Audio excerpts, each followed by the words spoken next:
Hello, welcome. I'm Martina and I'm here with Christina. Hello, everyone. And we are your podcast hosts for Everyday Ordinary, Extraordinary Men. So let me tell you about the context. So most humans have a lot of preconceived notions and stereotypes about gender. For example, men are tough and silent and forceful, and women are chatty, manipulative, and emotional. And in doing that, we put people in a box and often forget to see beyond those labels. And if someone is not fitting the mold, we might call them a tomboy or a sissy. And those in similar labels often cause a lot of discord. So what will the world look like where we go beyond our preconceived notions and understand that we are much more than our gender? That we humans are strong and soft and gentle and deep and powerful, tough, fierce and open, and that qualities are not specific to a gender. That we all have all qualities available to express. What will the world look like where we all are free to be who we choose to be and express all of our emotions? When we allow ourselves to express the so-called masculine and feminine qualities within ourselves, we set ourselves free. And when we allow others to do the same, when we accept all of them, we create synergy, peace, and harmony. And so today we're here with Dr. Larry. I call you Dr. Larry. I've always called you Dr. Larry. It's such a pleasure to have you here. Why don't you tell us who you are? Well, first of all, thank you, Martina and Christina, for inviting me today. This is an honor to be here and enjoy the exploration of this subject. So I am Larry Palevsky. I grew up in New York. I grew up in Queens, and I've lived in New York almost all my life, except for a little stint about 20 years ago where I lived in Northern Virginia for 15 months. And I ended up going to medical school, not really wanting to be a doctor. That wasn't what I grew up dreaming about. I thought I was going to go to law school or maybe even theater. And at the time that I was considering all that, it didn't bode well for a nice Jewish boy from Queens in a middle-class home, first kid going to college to go to drama school. So there must have been some guardian angels pushing me into medicine. It wasn't my first choice. And lo and behold, here we are. I never wanted to be a doctor, but I became a doctor. I became a pediatrician. And when people say to me, Dr. Larry, how did you get into holistic medicine? I say, wrong question. The question is, how did holistic medicine get into me? Because it wasn't who I grew up to be. I mean, it wasn't anything that I imagined, thinking the way I think, seeing the world the way I see it, having as broad a view of health and life as I've come to know it in my 6+ decades on this earth. And I just marvel at the way in which insights continue to come through exploration, through willingness to delve into the unknown, to have curiosity. And, I've always loved children. I was a camper. I was a counselor. I was a head counselor. I was an administrative head counselor. I ran camps. I always loved kids. I was tutoring kids from the age of 10 and 11 all the way up through high school. I was tutoring, and I've just always loved to teach. And there was just something about watching children's light bulbs go on, and then also working and teaching with parents and just the general public to offer them questions and give them, push them a little bit to consider things they hadn't previously considered, and to just watch the inspiration, to watch the ahas, to watch the learning. I mean, to me, I know that if, as a physician, I empower parents to be the best that they could be, to gain their strength, to have confidence, my work is done. But I never get tired of doing it, so my work is not done. I just watch the ahas. I watch people stop outsourcing their agency and then going back to their inner agency. And I watch the empowerment and the drive and the momentum. And I go, yes, that little kid that's trying to jump onto a stool and keeps falling and keeps falling and keeps falling, and then jumps up, gets on the feet, and then raises the hand in the air and goes, yes. I love that yes feeling. But it's really not just when it happens for me, but when it happens to people around me, because that builds confidence, that builds power. And, you know, I don't think it's a secret that we are in a culture, in a world at this time where there are powers that don't want us to have that.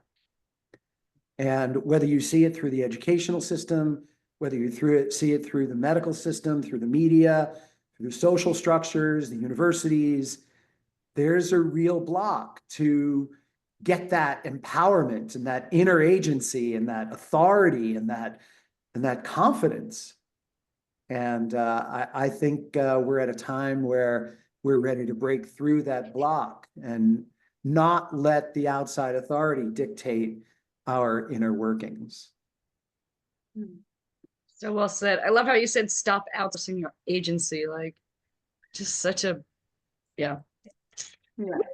It's like taking our power back. You know, one of the things that I loved when I first met you, what I loved, and this is, you know, 20 years ago, we were just talking before we started, is that you asked me how my children are rather than telling me how my children are, right? It's like for me, it was such a relief, because I remember going to a pediatrician, like my son's first high fever, and as a new mom, it's like, it's a little scary. And I couldn't reach my mom, because my mom probably would have told me, just, it's okay, it's all fine. And the pediatrician told me, I'm going to give you antibiotics in case he gets an ear infection.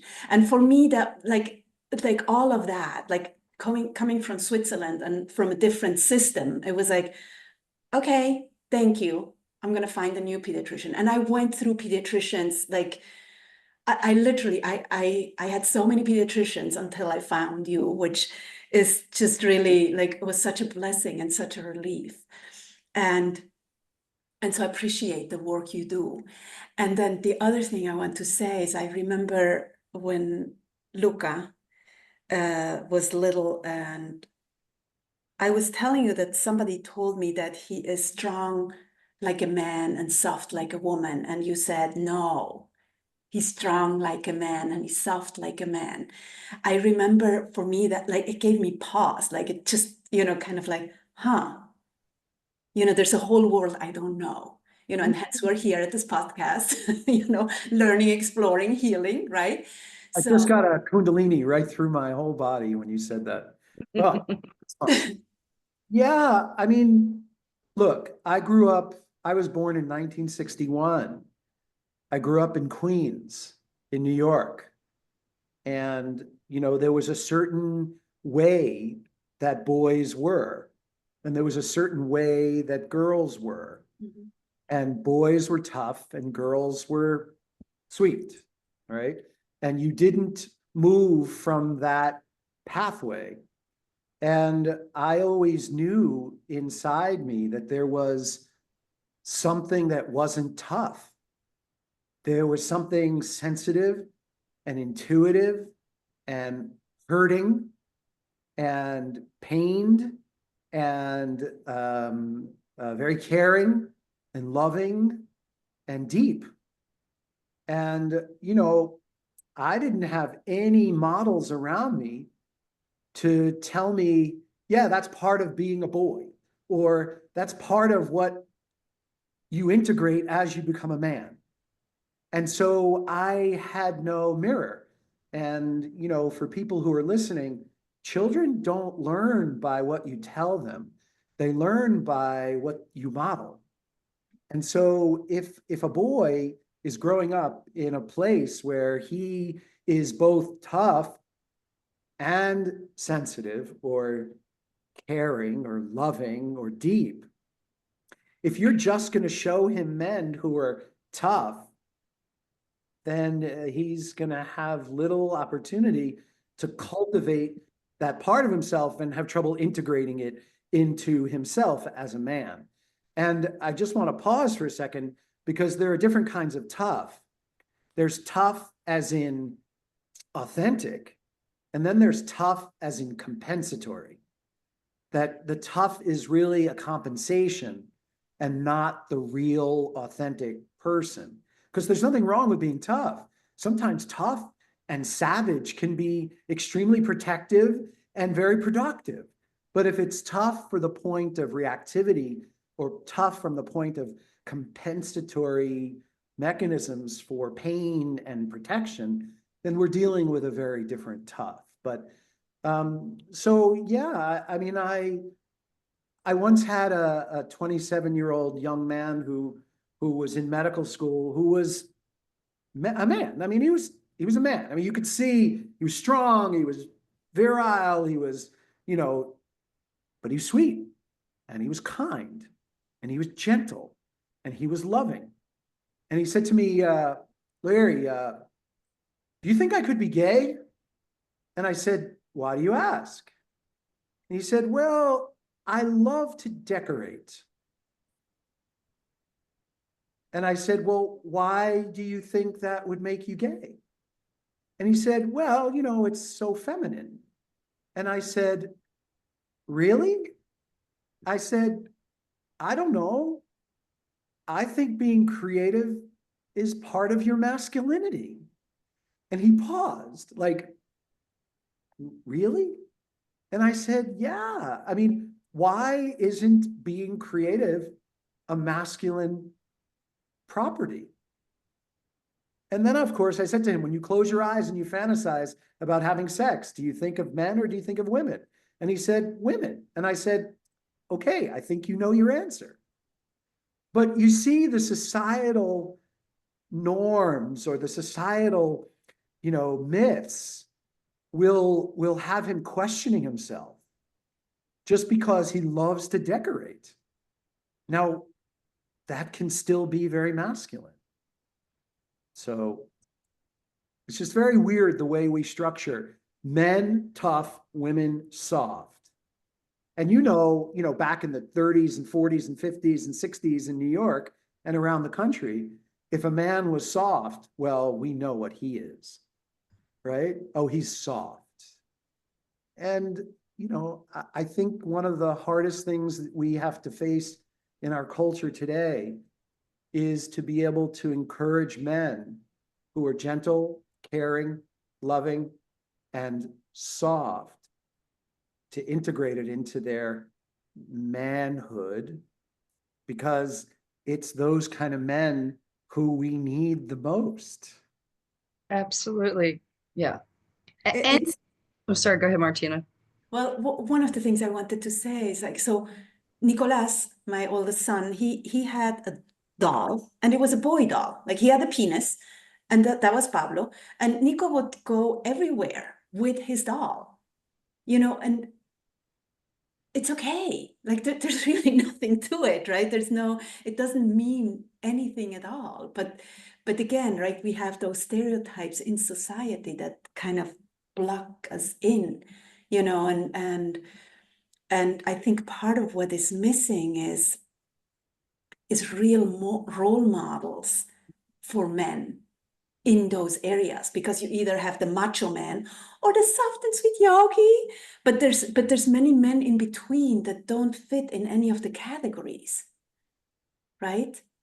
Yeah. When I think of manhood or masculinity, I think of the terms driven, momentum, passion, direction, production, motivation. And that doesn't mean women can't have those masculine properties, but I think they are inherently male properties where you're looking for results. You take steps to do things and create things.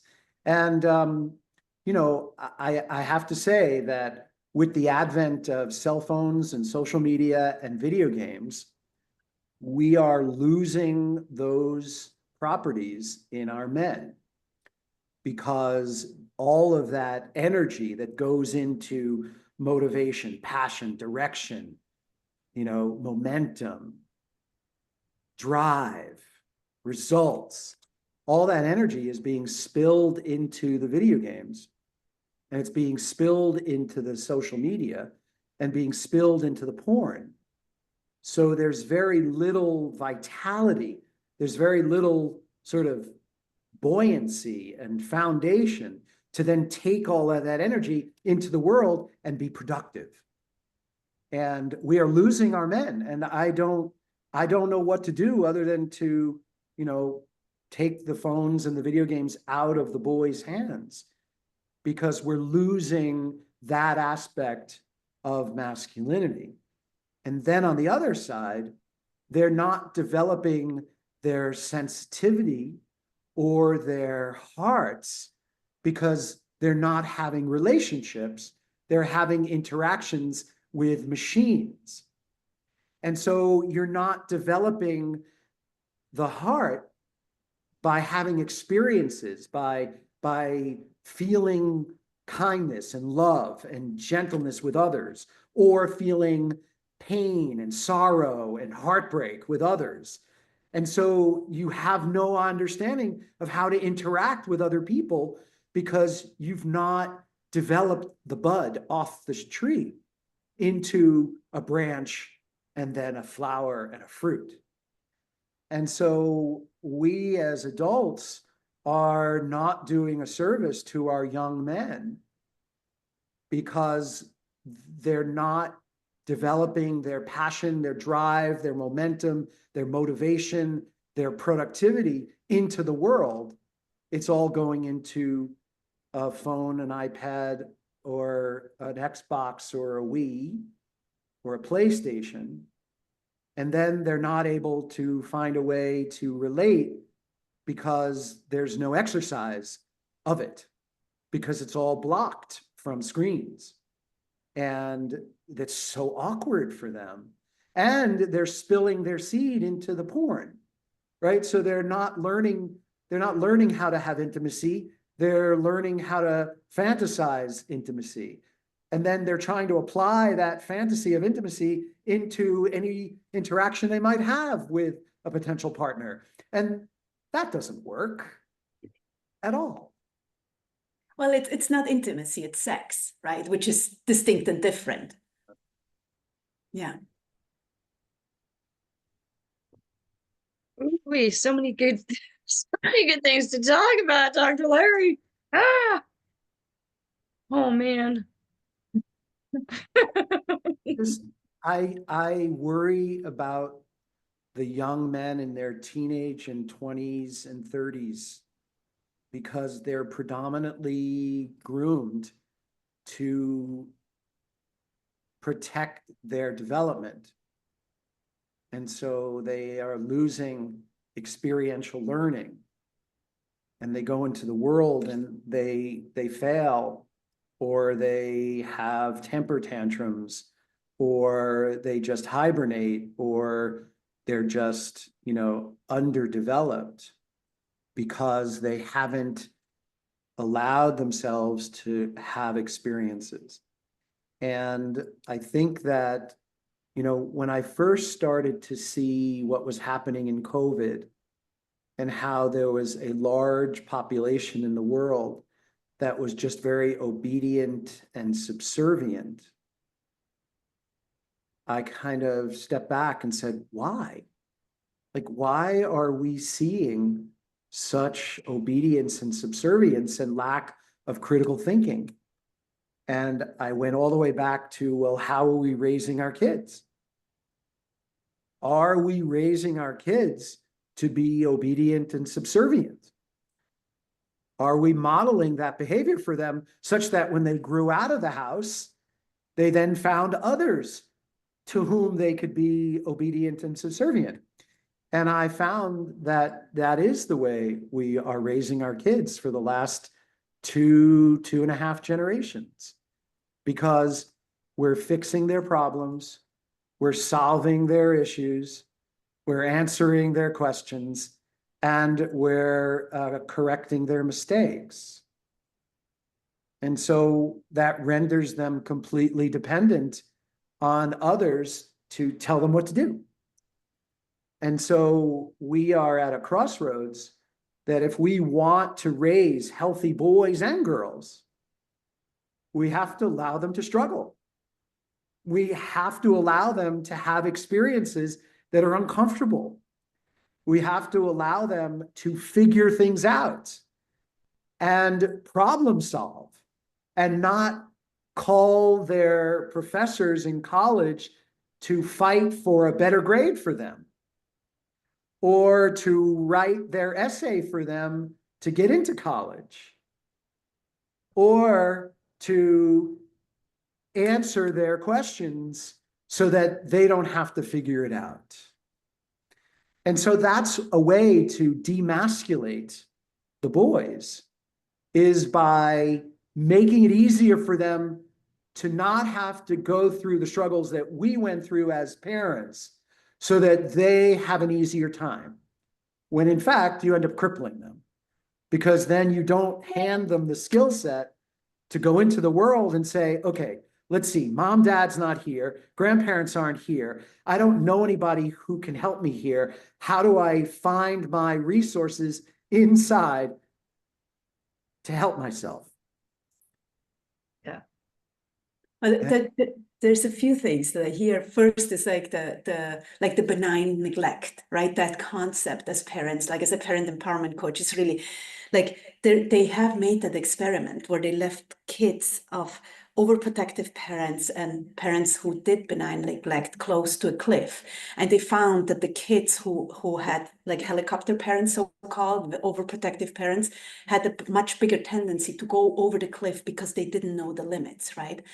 And the other thing that I hear in what you're saying is like the butterfly, right? It's like it needs to go, like a baby needs to go through the birth canal to bring, like to massage everything to come out. Like the struggle is what's gonna create Right. like a healthy, strong being in a way, right?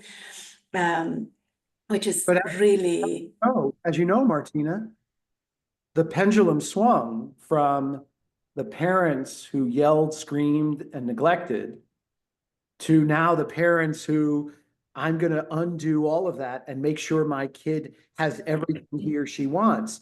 And the fact of the matter is, you created the same thing on both ends of the pendulum, which is a crippled kid who never had the chance to figure it out themselves because they were either yelled at and froze, or they were taken care of and everything was done for them.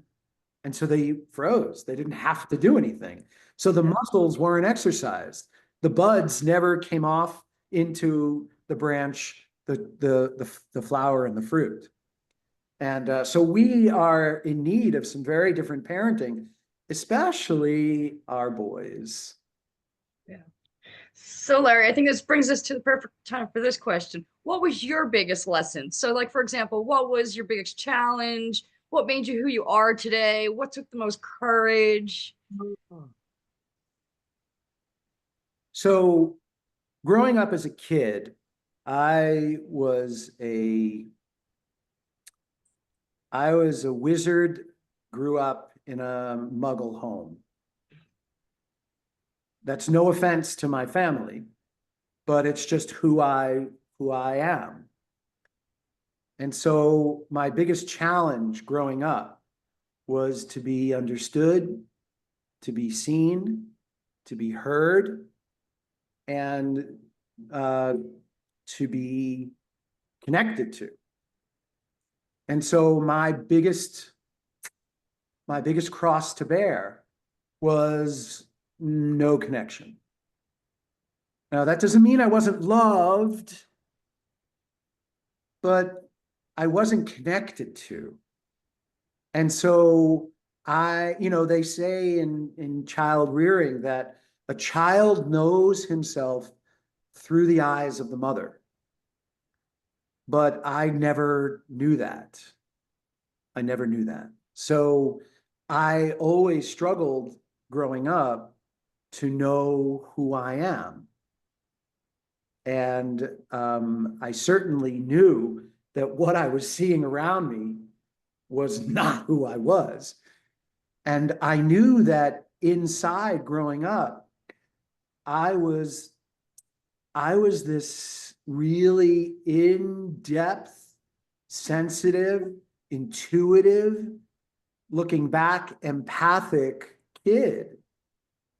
And I had nowhere, no outlet to express it.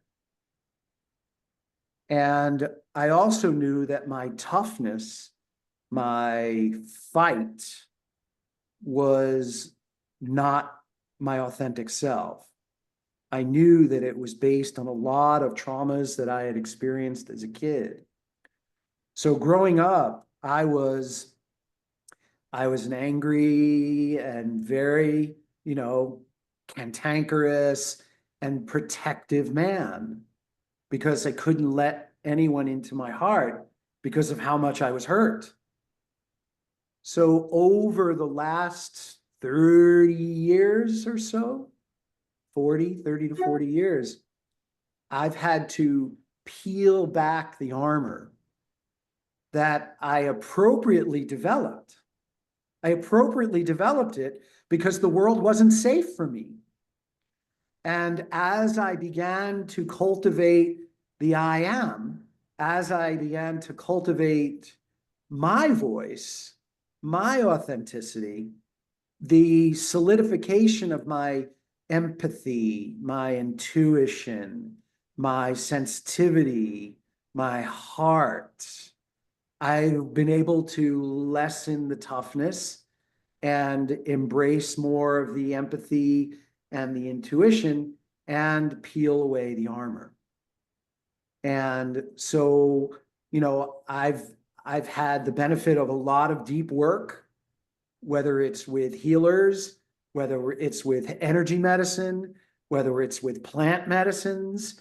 I'm a seeker and I'm a savage when it comes to getting to the bottom of the truth. And, I remember, I've had many, many, many, many years of anxiety and depression and even suicide ideation. And most people wouldn't know that because, they see this, bravado and and people who know me have watched the peeling away of the toughness as compensation, as I spoke about before.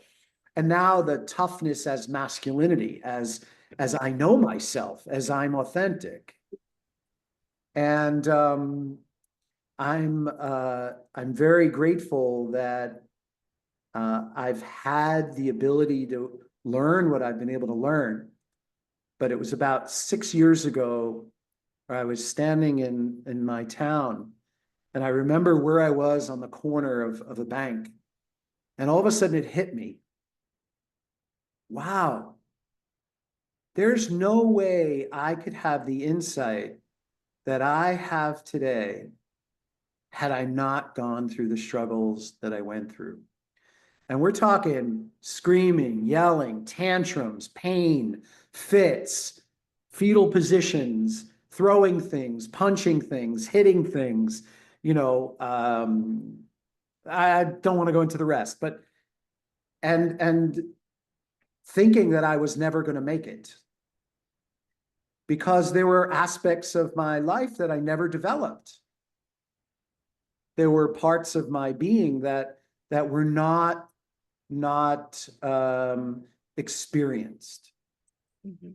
And I've had many dark nights of the soul, and I have to say that I've conquered them all, and I'm still conquering them. And each conquer is another elevation and another elevation, and I keep watching the game because it's a game. And it is gut-wrenching, and it is deboweling, and it's hair-pulling. But, it's all towards getting closer and closer to the authentic heart that I came into the world with, that had its trials and tribulations that made me protect it, made me guard it, made me keep it from connecting. I had to learn how to connect because I never knew it. I just never understood what connection was. And it's a lot of fun to conquer it and to play with it, because it is something you play with. It is something you play with. I hope I answered your question. Absolutely. It's a lifelong growing and learning and deeper diving and deeper diving, and then there's the next level and the next level, right? So, and how, like, I remember how you were sharing with me way back, like how you got into holistic medicine, right? It was that was another turning point, right? It's like, how can it be that we are here at this place and there's kids are getting sicker, people are getting sicker, right? So it was just like, it's a lifelong journey, like we all have, if we choose to take it that way. Right. And again, like the role models are missing, right? It's like, if I raise my children to be boys, right, tough, and I just take away part of who they are. Right. Yeah. I mean, just to dovetail what you just said, when I'm in the office and I see a kid who's angry, or a kid who's screaming, or a kid who's frustrated, the first thing I do is connect. And that connection is either I look at their eyes, I bring in my heart, or I say, yeah, I get it. I understand. I get it. I know you're angry. I know you're upset. And then I say, let it out. Go ahead. Have your emotion. I'll be here with you. And that's how I learned what connection is.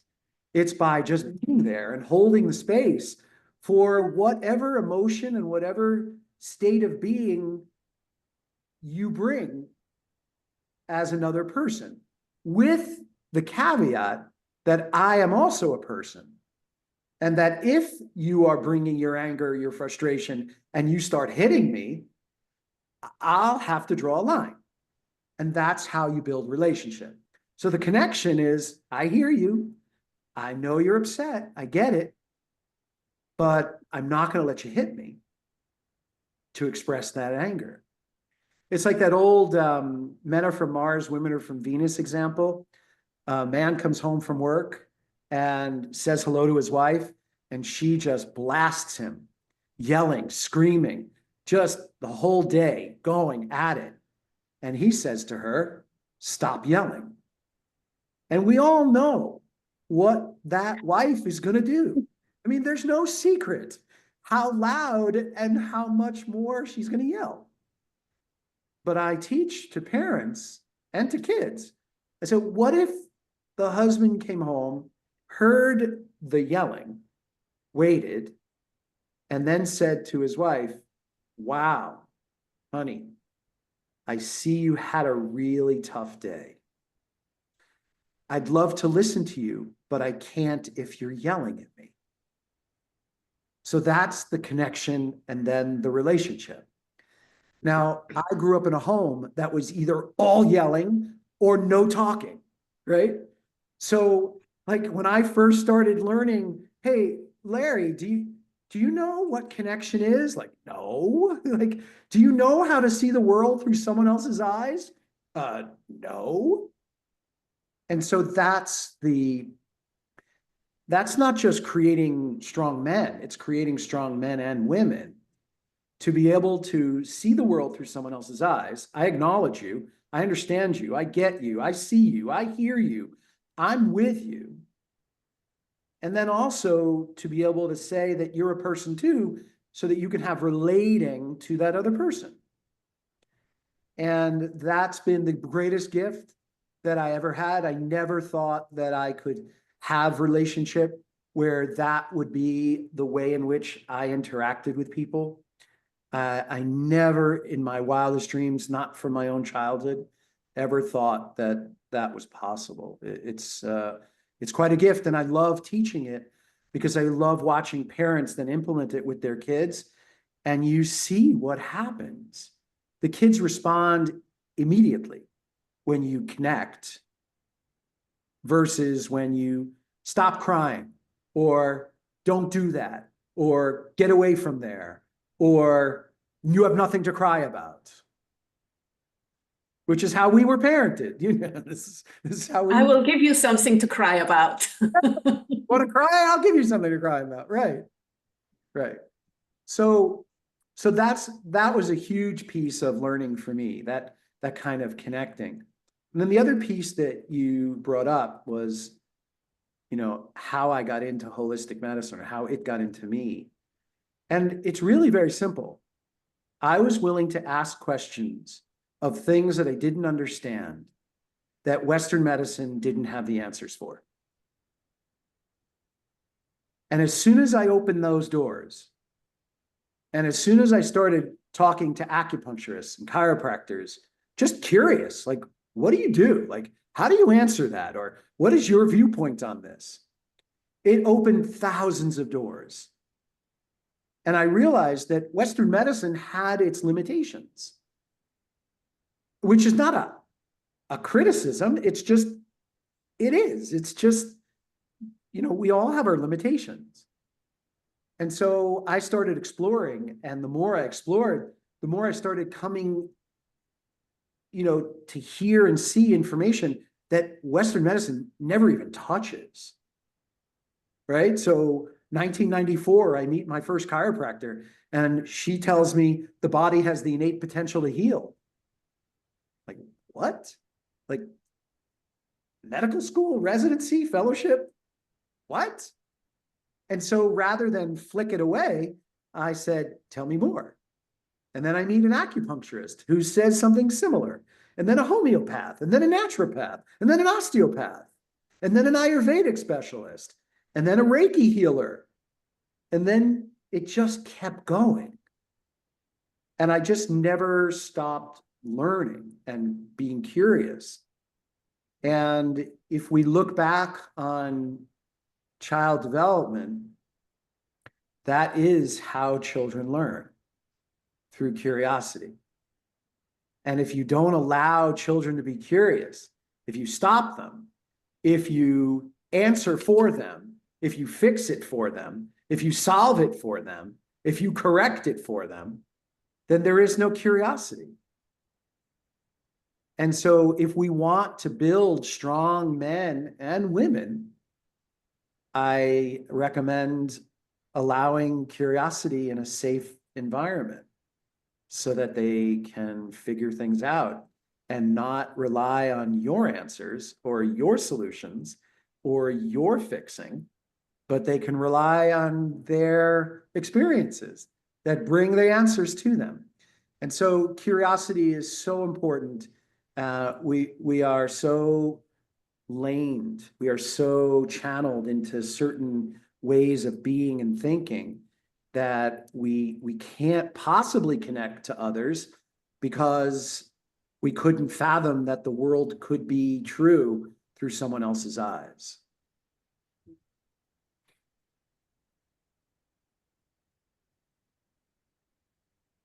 So let's just go to completely different topic. Oh, okay. Tell us a funny, silly, or embarrassing story. Tell you a silly, funny. Something silly, funny, or embarrassing about you, like something that happened to you, something that you experienced. Well, you know I'm a control freak, so I have to really dig to find a story like that. A silly, embarrassing story. Or funny. Funny. I'm going to have to come back to it. There's nothing on the top of my head. Silly, embarrassing, funny story. We'll have to come back. I'll process it. I'll process it. Okay. All right. Well, you ponder that one. I'll ask you this one. Okay. What's your superpower? Um,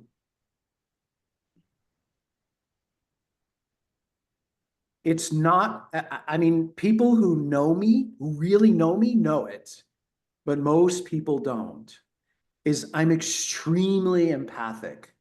Mm, Extremely. I pick up on a lot, and I'm very intuitive and very sensitive. So I can read things and get a sense of patterns. I see patterns, I feel patterns, I understand patterns, and I try not to freak people out when I get the hits and the answers, because I'll try to ask questions that sort of guide me to see if what I'm saying is right or what I'm feeling is right. But I'm extremely, extremely, extremely empathic, like crazy. love it. Superpower. So, so tell us about the time you took a chance for love, and it's not necessarily romantic love.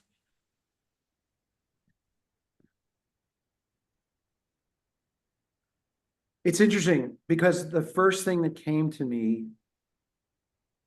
was in the late 90s.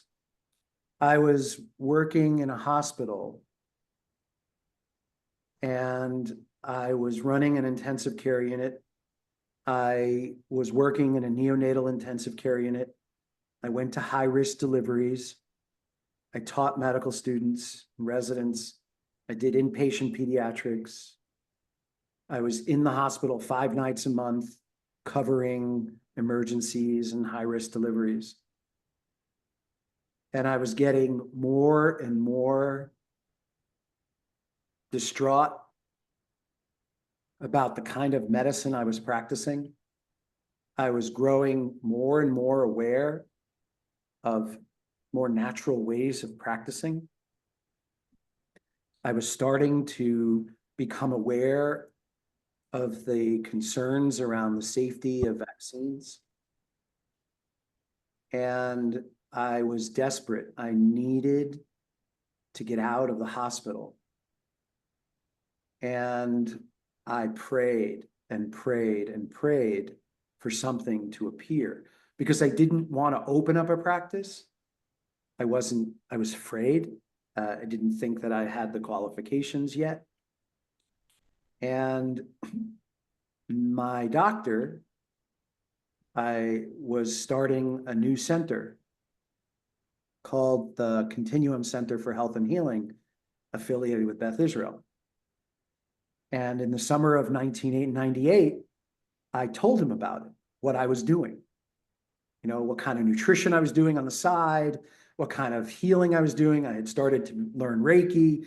I was doing Reiki in the delivery room and in the NICU and in the ICU. I mean, I was doing stuff, right?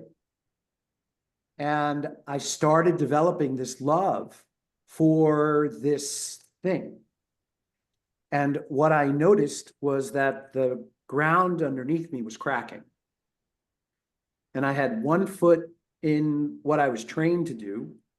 And then I had one foot in this new thing that was nebulous, ambiguous, and it was amorphous. There was no form to it at all. And all I felt was that the ground was splitting. And it was getting larger and larger. And when I saw that they were opening the center, I went to him and said, "Come on, you need a pediatrician." He said, "No, we're not having a pediatrician." I said, "What are you talking about? What are you talking about? You have to have a pediatrician." "No, we're going to have gynecology. We're going to have family medicine. We're going to have homeopathy. We'll have psychology. We're going to have chiropractor. We're going to have nurse practitioner. Oh, we're not going to have a pediatrician." I'm like, "What are you talking about? You have to have a pediatrician." So a year went by, and I'm developing all these skills, and the love for what was to come was stirring. And in 1999, the summer, I went back to him and I said, come on. And I told him, you know, these are all the things I'm now doing.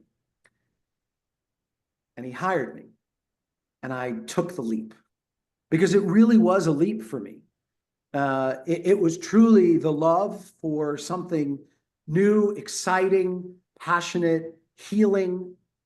You know, I was going to get the opportunity to do my own thing, to teach, to empower, to, you know, learn more. And I saw it as a love. I mean, it was, and the reason I used this story, which came to me as soon as you asked me the question, is I jumped.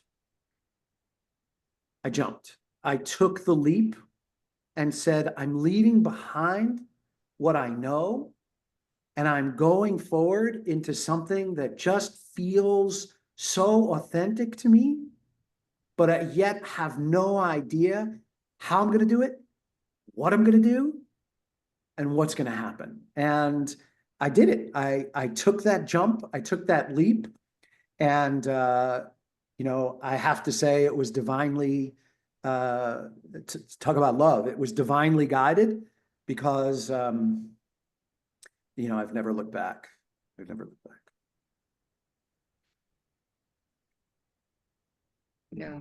And your passion for what you do is just so delicious, and it's just so who you are that it's almost hard to think that this wasn't your path at the beginning, right? Like because who you, everything oozes this love of this passion of holistic medicine and your commitment to children and families, and so it's, you know, and that's how I met you originally, was when you first started working with Nico, and so it's just funny for me to think that this almost wasn't your path. It's like mind-boggling, but No, it's so funny that you brought that up because I actually feel like I've had many lives. You know, I am a Leo, so as a cat, I'm sure I have had many lives, but no, because there's just nothing, there's no forecast in my childhood that would say, yeah, this makes sense. Other than the sensitive, intuitive, empathic kid who nobody saw anyway. I don't know. Yeah, it's crazy. It's just crazy. It's crazy. it's beautiful. And it's still evolving. Let me tell you, there are more Yeah. parts of me that I'm like, what? This too? No way. No way. No way. Yeah. Yeah. I mean, Martina and I can relate, right? Because we are deep divers and curious, just like you, and we are never going to stop learning new things. And that's why I love our friendship, right? Because she learns about something new, and I'm like, ooh, I want to do that too, and vice versa. And same thing with you, right? You'll probably tell Martina about something new, and then I'll be like, oh, I want to learn that. And so I love these friendships that just spark these possibilities and things we didn't even dream about before, right? But yeah. But once you start doing it, you know it's who you were always meant to be. So yeah, it's really Yeah, cool. but I still don't know who I'm meant to be. I still don't know because it's always evolving, Absolutely. Yeah. always evolving. And that's where that's where the love of curiosity, and God only knows the fortitude to be able to go through it, along, you know, to create the safety to explore that curiosity. Yeah. So good. So, Larry, if you had a magic wand and could give people any quality, what would it be and why?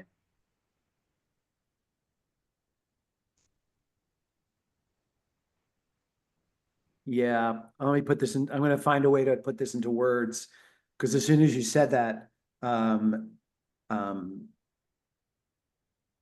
I had a direct answer to it. I guess the summary answer is to be able to see the world through someone else's eyes. The ability to have the humility to not be so sure of yourself, to not be so protective of yourself, to not be so controlling, that you know the other person, that you know what the other person's feeling, that you know what's going on with the other person, that you have the humility, the curiosity, and the open-heartedness to be able to say, well, how do you see it? And not to shame it, not to criticize it, but to really be able to sit with the paradoxes of life. You know, I voted for Kamala and I just can't understand how you voted for Trump. Can you please share your perspective? Because I just don't understand it. Instead of screaming into videos, having temper tantrums, pulling your hair out, shaving your head, threatening to leave the country, stopping relationships, cutting off family members. I mean, we have a lot of work to do to be able to hold paradoxes. And we don't. We have a lot. I mean, it goes back to the beginning of our conversation about, masculinity, to be able to hold the strength as well as the sensitivity, to hold the opposites. And we don't do that well as a species. And, if you can start to see the world through other eyes, you can grow. You can actually expand your horizons and not be so right all the time. And in the midst of the beginnings of my spiritual practice and my spiritual learning, I had a teacher once say to me, Larry, there's a difference between being right and being in right action. And I thought, whoa, because, if you're right, you got to say it, you got to show everyone you're right. But what if you really take people down just for the sake of being right? What if you destroy a connection or a relationship just for the sake of being right? Does it matter that you're right? No. And so being able to discern whether right action trumps being right. And again, that's being able to see the world through someone else's eyes. Like, is this the right time to say this? Is this the right thing to say at this time? Is this the right action to take right now based on a survey of what's going on around me? But with all that said, with this nice magic wand, we have a lot of work to do to heal our traumas. And, if there's anything I've learned growing up, is that so much of who I was not me, but was just fractions of me that had to adapt to situations that were traumatic for me. And so to be able to have the space in our lives to do our inner work and really come to grips and to integrate all those fractioned parts of ourselves.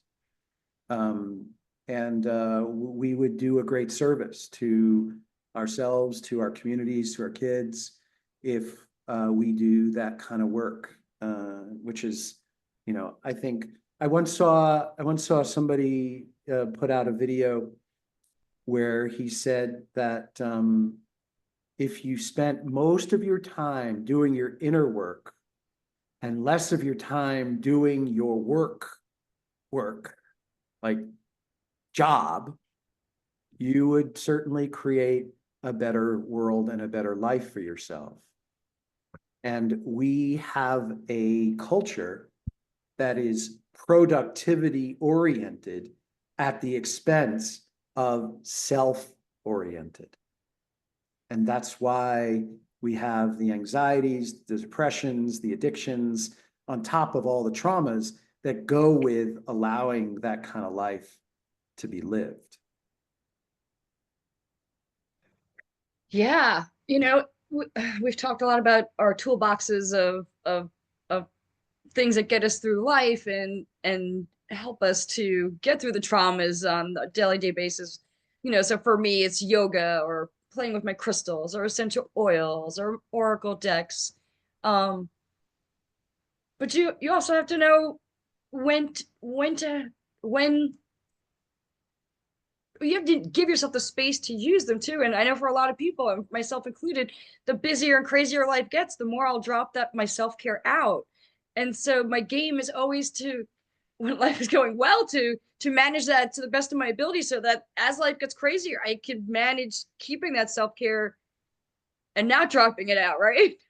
And yet I know life's gonna get crazy and I'm gonna drop it out eventually. And then I get to play with, okay, what's my new recipe of what's gonna make me happy with my toolbox of stuff. Or maybe I need a new one, right? Like maybe it's time to add a new piece to the puzzle. But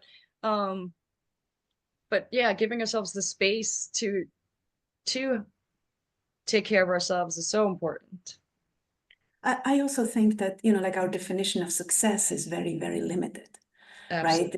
It's success has to do with what you have and your status and not who you are as a human being. And as long as we don't go back to that one, we're a little bit in trouble, a lot, you know.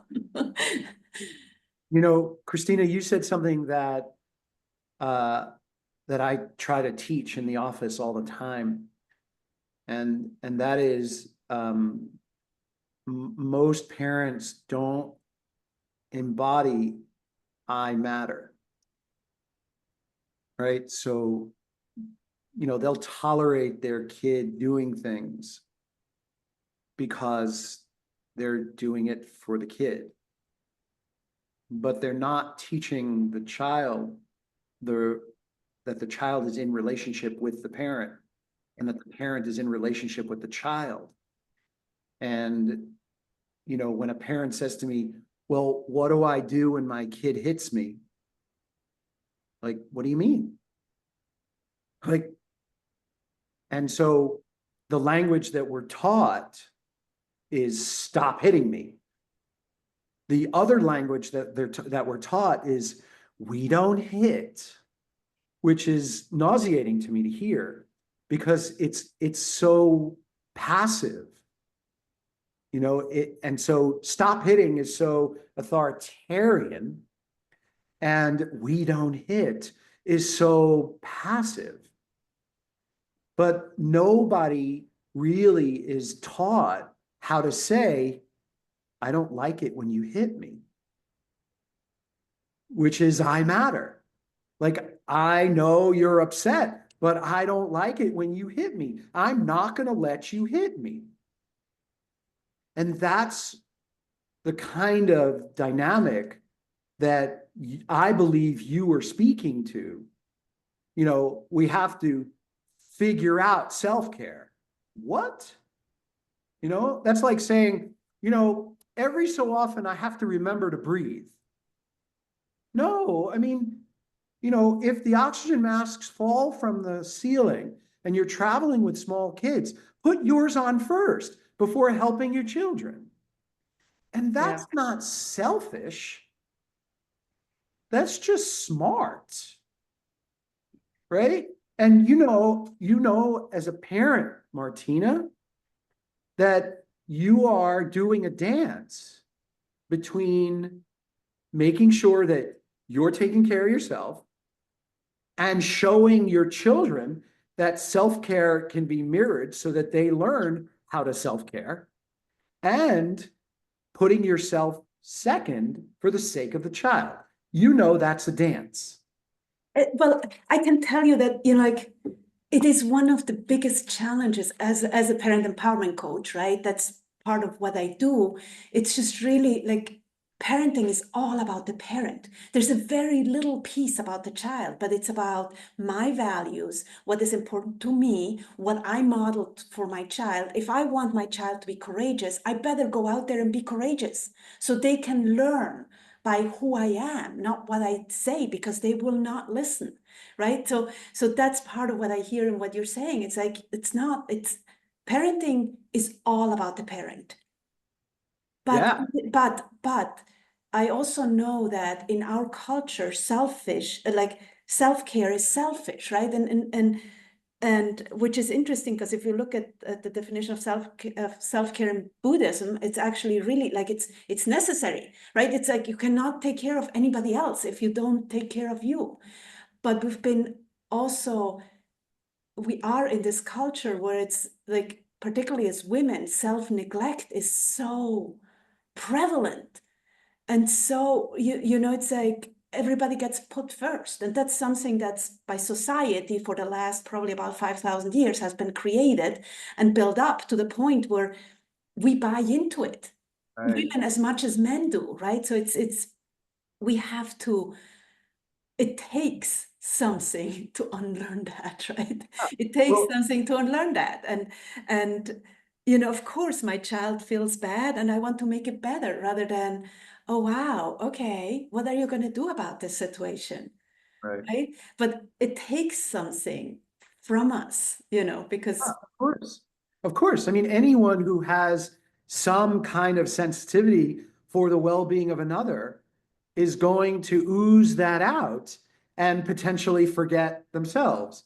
But that's why I try to teach that a relationship has to be maintained with two people at least, which means I acknowledge you, but I also matter.